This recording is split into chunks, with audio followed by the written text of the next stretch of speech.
This video is about the question of study design in child and adolescent psychiatry. A priori, there are so many ways to do research in this domain that it could appear impossible to provide standardized guidelines to do research. The good news is that study design, in fact, will depend on your objective, and that in practice, most researchers have three types of objectives. The first type concerns a description of a sample. For instance, how many patients with ADHD do you have in your clinical practice? The second type of research look for the analysis of relationship between constructs. For instance, in two groups of patients, one with ADHD, the other with autistic spectrum disorder, are there differences in cerebral blood flow in some region of the brain? And the third type of research concerns the evaluation of treatment. Now let us begin by the question how to design a descriptive study. In practice, these studies most often consist in counting patients with diagnosis, counting patients with risk factor, or counting patients with a given treatment. The main methodological problem with descriptive studies concerns the sampling process. Take an example. If I want to know what is the percentage of adolescents in New York that take some stimulants, I will have to take randomly among all the adolescents in New York a certain sample, and this will be the only way to know if the percentage estimated in this sample is close or not to the percentage in the whole population of adolescents in New York. To obtain a reliable confidence interval of a percentage, you have to base your calculation on a random sample. The good news is that in child and adolescent psychiatry, this is easier than in adult psychiatry. Why?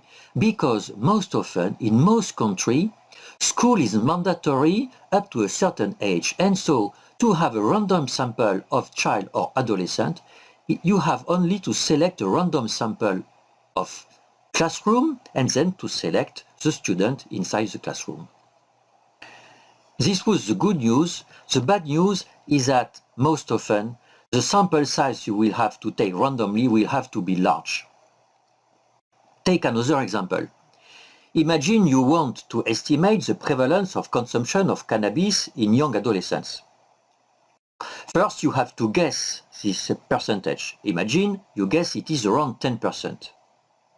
Now, if you take only 100 of adolescents, if you take them randomly, then the confidence interval that you will obtain will vary from 4% to 16%. So the level of precision of the prevalence will be very low.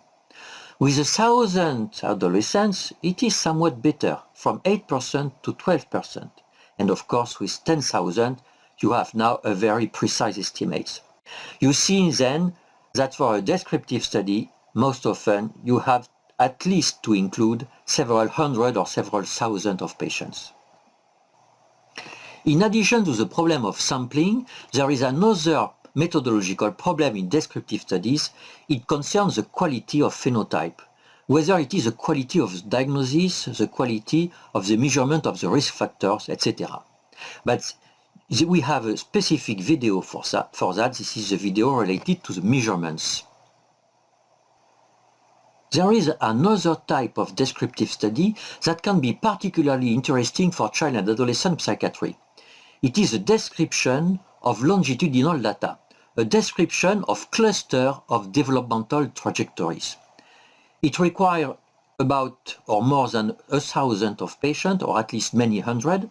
It requires very specific statistical tools, but it can lead to very interesting papers like this famous paper of Richard Tremblay from Canada, who showed many years ago that there are about 4% of boys who have a high level of aggressive behavior, and that from the very beginning of their development, and this is stable between 6 and 15 years old.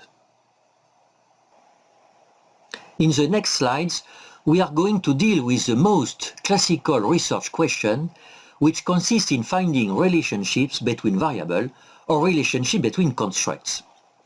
There are three main designs to do that: contrast groups, cross-sectional studies, or cohort studies. Concerning the contrast group approach, the most classical design is the case control design. For instance, you will compare ADHD patients to non-ADHD controls in terms of biological or clinical or epidemiological factors. This is very common. Why? Very likely because this design guarantees a high level of statistical power, so it is easy to find good and significant results. There is, however, a major issue. It is easy to find cases, but it is not easy to find good controls, because controls have to be similar to case except that they have not the disease. And in practice, this is not easy at all. So, how to do? As usual, my advice is to look at in the literature, in the area in which you are working, how people traditionally find their control and try to do the same. There are other designs in the contrast group approach. One can mention the exposed, non-exposed design, which is rather classical also. How many subjects is it necessary to include in a case control study? Let us take an example. We are still in ADHD. We are doing a genetic study, and we guess that allele A will be more present in cases than in control, and we guess more precisely that allele A will be present in 20% of cases and in only 10% of control. If you want to show with a power of 90% that allele A is related to ADHD, then you will have to include 300 of cases and 300 of controls. Of course, if you guess that allele A will be much more frequent in case, for instance 40% and still 10% in controls, then for the same power of 90%, you will have to include only 50 case and 50 control. So, in conclusion, even if case control studies have a high statistical power, small sample size are sufficient only to prove that there are important differences between case and controls. We have seen the contrast groups approach. Let us see now cross-sectional study design. Examples of cross-sectional study are when you study all inpatients during a given year, or all youth in a given college or in a given district. The interest of such study is that they are multi-purpose. You can study many diseases, many expositions, and you can do correlational analysis. But you will have to pay a price for that. Statistical power most often is much lower than in case control studies. So, how many subjects to include in a cross-sectional study? We stay on the same example, that is, the relationship between ADHD and the presence of allele A. But now we have no more an equal number of case and control. We have a global population of youth, and in this population we have 10% of subjects with ADHD. We are still in the same situation as before. We have 20% of patients with ADHD with allele A and 10% of the non-ADHD subject with allele A. We still want a 90% statistical power. How many patients have we to include? We have to include 1,500 patients, as opposed to 300 case and 300 control in the case control study design. 600 on one side, 1,500 on the other side for the same statistical power and the same figures. And if we go to 40% of allele A in ADHD patients and 10% of allele A in controls, with the power of 90%, we have to include 250 patients instead of 50 cases and 50 controls in the case control design. Cross-sectional studies are also typically interesting to calculate correlations. For instance, correlation between IQ and school marks, or between a score of self-esteem and weight. But now, how many subjects is it necessary to include in a cross-sectional study when one wants to calculate the relations? Let us consider two situations. In the first one, you are interested in a correlation which is very likely to be significant. For instance, you want to show that there is a correlation between anxiety and depression. This correlation is about 0.6. How many patients is it necessary to have a statistical power of 90% to show that a correlation of 0.6 is statistically significant? The answer is 25. Indeed, with a small sample size, you will be able to show that a correlation is significant, but a rather high correlation. Now consider a more modest situation. You are interested in a very moderate or weak correlation of about 0.2. How many patients is it necessary to include to show that with a power of 90%, this weak correlation of 0.2 is statistically significant? This time you will have to include 260 patients. So even if correlation analyses are in general more powerful than the comparison of groups, even with that, when you are interested in weak to moderate correlation, you still have to include a substantial sample size. Now, a few words about cohort study design. In fact, a cohort study is a cross-sectional study where subjects are followed over time. And so, basically, cohort studies have the same strengths and weakness as cross-sectional study, but they have, nevertheless, one major advantage. With cohort study, you can show that a risk factor that happens early has an impact on disorder or problem that appears later. And so the relationship, the statistical relationship between the risk factor and the disorder can be challenged in terms of causality. This is not to say that you will prove causality. Causality is a very tricky thing in biomedical research. This can even be considered as a metaphysical concept. But if you want to engage in this direction, cohort study will be the very basis methodological design. Now we enter in our last chapter, which concerns the study design that can be used to evaluate the efficacy of treatments. Basically, these questions should be rather simple. You take some patient exposed to a given treatment, you take some patient non-exposed or exposed to another treatment, you have a follow-up of this patient and you compare the two groups. You have a cohort, exposed, non-exposed design. But this can work, but not always. Not always because there is a so-called channeling or prescription bias, and this can lead to a major confounding factor. I give you an example. Consider disease severity. According to disease severity, a psychiatrist can prescribe medicament A, treatment A, or treatment B. But because of disease severity, the outcome of the patient can be different.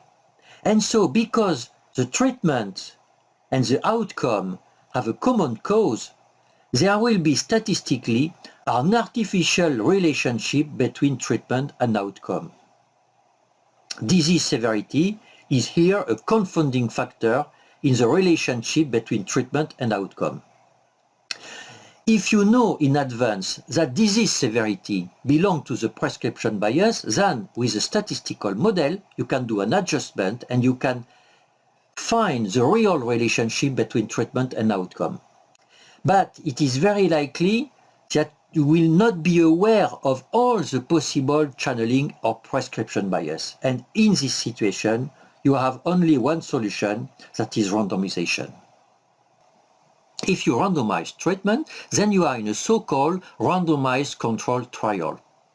And with this type of design, because of statistics, this is quite a miracle. You have no more channeling or prescription bias, and this is why such design is so appreciated by specialists, by methodologists.